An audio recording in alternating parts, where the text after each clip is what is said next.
अब क्या सांसों पे भी टैक्स लगाना है? फिर मीटर लगा दो, यहाँ पे एक मीटर लगा दो, इतनी सांसें फ्री, उसके बाद हमें टैक्स दे दो। ये तो क्या अच्छा ये ड्रामा मचा दिया हुआ है। संदीप जी, एलजी साहब कह रहे हैं कि अगर आपके पास आईफोन खरीदने के लिए पैसे हैं, उसमें रिचार्ज करने के पैसे हैं, गेमें खेलने के लिए अगर सब कुछ आप कर सकते हैं, तो फिर प्रॉपर्टी टैक्स क्यों नहीं आप दे सकते?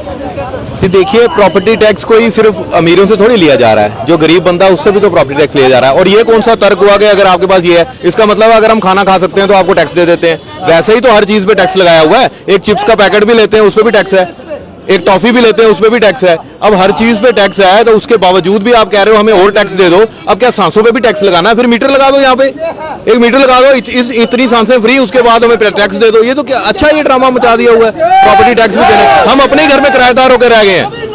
हर महीने का आप कैलकुलेट कीजिए, हर महीने हमारा समझ लो 100-200, लेकिन किराएदार तो हो गए ना। अब हमारा जब आप वो करवाते थे, रजिस्ट्री करवाते थे, रजिस्ट्री के वक्त भी टैक्स लेते हो, उसके बाद आप वो टैक्स ले रहे हो। म्युनिसिपैलिटी की गाड़ी आती है, वो भी कचरे के भी पैसे ले जाती है। हर चीज में तो टैक्स है। अब एक प्रॉपर्टी टैक्स, अब सांस का बचा भाई, एक सांस का टैक्स रह गया, वो भी लगा लो, और बचा ही क्या है यहाँ? संदीप जी, जम्मू स्मार्ट सिटी बन गया, क्या हमारे डेली वेजर्स सब प्रॉपर्टी टैक्स दे पाएंगे? जिनको कई सारे सरकारी मुलाजिम ऐसे जिन्हें 1000-1500 रुपए महीने का मिलता है, वो भी टाइम से। अरे भाई, नौकरी तो दे नहीं पा रहे हैं, तो भाई किसी की जेब में कुछ डालोगे तो कोई टैक्स भी लोगे। ऑलरेडी तो हर चीज पे टैक्स दे रहे हैं, जैसे मैंने कहा। नौकरियां आप दे नहीं पा रहे हो, बेसिक कम्युनिटीज पूरी कर नहीं पा रहे हो, या तो आपने सब कुछ बना दिया हो, हर बंदा खुशहाल हो, तो आप बोलो जी अब टैक्स दे दो हमें। तो अलग अलग धंधा बनाया हुआ, हर चीज पे टैक्स लगाई जा रहे हैं।